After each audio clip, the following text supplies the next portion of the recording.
Kangaroo mother care के spoken tutorial में आपका स्वागत है।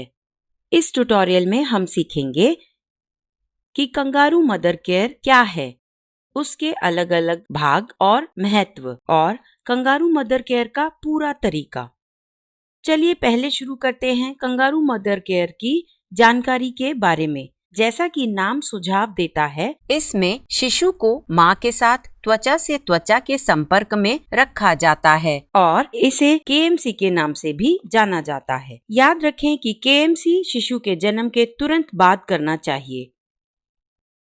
ये खासकर उन कम वजन के शिशुओं के लिए सुझाया जाता है जिनका वजन जन्म के दौरान 2.5 किलो से कम हो और जिनको लगातार निगरानी की जरूरत ना हो। पर ये आम तंदुरुस्त शिशुओं के लिए भी किया जा सकता है। केएमसी के 2 भाग हैं। मां और उसके शिशु के बीच लगातार और लंबे समय तक त्वचा से त्वचा का संपर्क करवाना और सिर्फ स्तनपान कराना। चलिए केएमसी के भागों के बारे में विस्तार में देखते हैं। पहला घटक त्वचा से त्वचा का संपर्क है। इससे लेट डाउन रिफ्लेक्स बेहतर होता है और इस वजह से मां का दूध ज्यादा बनता है। लेट डाउन रिफ्लेक्स इसी श्रृंखला के एक अन्य ट्यूटोरियल में बताया गया है। दूसरा भाग है स्तनपान कराना। याद रखें कि पहले 6 महीने तक शिशु को सिर्फ मां का दूध ही पिलाना चाहिए। अगला हम बात करेंगे कंगारू मदर केयर के महत्व की।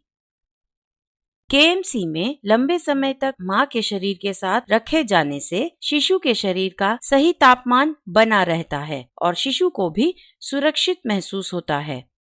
केएमसी से कम होते हैं इन्फेक्शन की संभावना, शिशुओं का सांस रुकना जिसे एपनिया कहते हैं। एपनिया में शिशु का सांस लंबे समय तक रुक जाता है। इसके अलावा केएमसी की वजह से स्तनपान कई दफे बार बार कराया जाता है और इससे मां और शिशु का बंधन भी मजबूत होता है। केएमसी से शिशु की मदद होती है वजन के बढ़ने में बाकी पारंपरिक तरीकों के मुकाबले, जैसे कि शिशु को गर्म रखने वाली पेटी में रखना, जिससे मां और शिशु दोनों को तनाव होता है। केएमसी से मां की संतुष्टि और आत्मविश्वास बढ़ता है जब वह अपने शिशु का खास ख्याल रखती है। खास बात केएमसी की ये है कि इसे मां के अलावा कोई और भी कर सकता है, जैसे पिता या कोई बड़ा बुजुर्ग भी। अब हम केएमसी करने वाले के ध्यान में रखने वाली बातें करेंगे। केएमसी करने वाला तंदुरुस्त और हृष्ट पुष्ट होना चाहिए। उसे खुद की साफ सफाई का ध्यान रखना चाहिए, जैसे कि हाथ धोना, रोज नहाना, नाखून कटे होना, बाल बंधे होना और साफ कपड़े पहनना। उसे जेवर, घड़ी या धागे नहीं पहनने चाहिए, क्योंकि इन सब चीजों से खुद की स्वच्छता में कमी रह सकती है और इनसे शिशु को चोट भी लग सकती है। अब हम बात करेंगे कि केएमसी करने वाले को किस तरह के कपड़े पहनने चाहिए। कपड़े ऐसे हों जो सामने से खुल पाएं और हल्के हों, जैसे कि साड़ी का ब्लाउज या फिर सामने से खुल पाने वाली मैक्सी। ध्यान रखें कि केएमसी करने वाले को सामने से खुली मैक्सी या ब्लाउज केएमसी कपड़े के ऊपर पहनना चाहिए। कंगारू थैले या फिर बाइंडर बाजार से भी खरीद सकते हैं। अगर केएमसी लंबे समय तक करना हो तो ये फायदेमंद होते हैं। इनके अलावा केएमसी करने वाला एक मुलायम साफ सूती कपड़ा भी इस्तेमाल कर सकता है, जबकि केएमसी के दौरान शिशु को एक टोपी और लंगोट पहनानी चाहिए। अगर शिशु का मल या पेशाब निकल जाता है तो शिशु को अच्छे से साफ करके सुखाएं। अगला हम सीखेंगे कंगारू केयर करने का पूरा तरीका। पहले मां को एकदम सीधा खड़ा होना चाहिए, फिर या तो स्वास्थ्य सेविका को या फिर परिवार के सदस्य को ये करना चाहिए। शिशु के नितंब और सर को सहारा देकर शिशु को मां के बिना कपड़े ओढ़े हुए स्तनों के बीच एक सीध में रखें। फिर शिशु का सर एक तरफ को घुमाएं। ध्यान दें कि उसका सर हल्के से पीछे की तरफ झुका हो।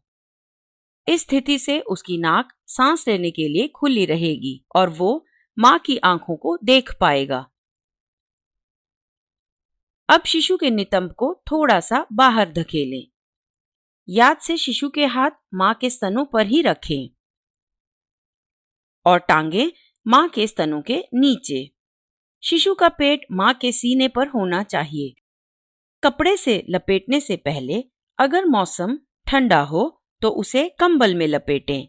इससे मां और शिशु दोनों गर्म रहेंगे। फिर एक कपड़े से शिशु और मां के सीने और उसके पेट को लपेटें। लपेटते हुए ये ध्यान दें कि कपड़े का बीच का भाग शिशु पर है और उसके दोनों सिरे मां के बगलों में से निकलकर उसकी पीठ के पीछे बंध पाएं। उसके बाद फिर से कपड़े के दोनों सिरे सामने लाएं और एक गांठ बांध लें शिशु के नितंब के बिल्कुल नीचे। इससे शिशु को आराम मिलेगा और सहारा भी, और वो फिसलेगा भी नहीं। याद रखें, जब मां आराम से केएमसी करने लगे तो उसे खुद से कपड़ा लपेटना सीखना चाहिए। केएमसी करने के लिए खुद से कपड़ा लपेटने की तकनीक इसी श्रृंखला के एक अन्य ट्यूटोरियल में बताया जाएगा।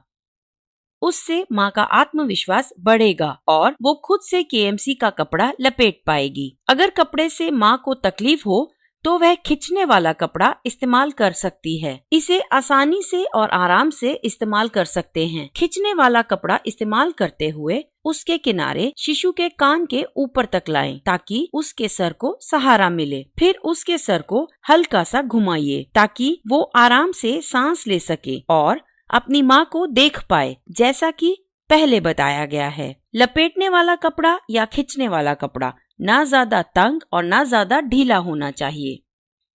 उनसे शिशु को सांस लेने में आसानी होनी चाहिए। ध्यान रखें कि केएमसी करते हुए मां ये सब कर पाए: चलना, खड़ा होना, बैठना और अलग अलग काम कर पाना। अगर मां आराम से हो तो वो केएमसी करते हुए पूरी तरह लेटकर या फिर तकिया रखकर टेक लगाकर सो भी सकती है। अब हम बात करेंगे केएमसी के दौरान स्तनपान कराने की। स्तनपान कराने के लिए मां लपेटे हुए कपड़े को ढीला करके शिशु को सही स्थिति में रखकर दूध पिला सकती है या फिर खुद अपने हाथ से दूध निकालकर शिशु को कप या चम्मच से पिला सकती है। याद रखें, हर रोज शिशु का वजन 25 से 30 ग्राम बढ़ना चाहिए। शिशु का महीने में करीब 900 से 1000 ग्राम वजन बढ़ना चाहिए। इसलिए मां या स्वास्थ्य सेविका को नियमित जांच के दौरान शिशु के वजन पर निगरानी रखनी चाहिए। अगर शिशु का जरूरत के मुताबिक वजन ना बढ़े तो स्वास्थ्य सेविका को मां के स्तनपान कराने की तकनीक को देखना चाहिए या फिर देखना चाहिए शिशु कितनी बार पेशाब करता है, और मां को मुंह की पकड़ की पूरी तकनीक समझानी चाहिए। मुंह की पकड़ की सही तकनीक इसी श्रृंखला के एक अन्य ट्यूटोरियल में बताया गया है।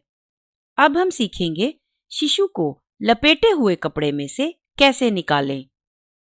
पहले मां को एकदम सीधे बैठना चाहिए, फिर गांठ को एक हाथ से खोलना चाहिए और लपेटे हुए कपड़े के बाहर से शिशु के नितंब को सहारा देना चाहिए। उसके बाद जिस हाथ से पहले गांठ खोली थी उसी हाथ से लपेटे हुए कपड़े को फिर शिशु के नितंब को सहारा देने वाले हाथ को कपड़े के नीचे से हटाएं। दूसरे हाथ से कपड़े के बाहर से शिशु के नितंब को सहारा दें। फिर लपेटे हुए कपड़े में से शिशु को निकाल लें।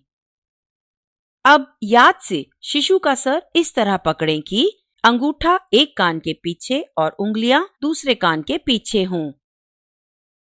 केएमसी करते हुए मां को डॉक्टर या स्वास्थ्य सेविका की तुरंत सलाह लेनी चाहिए।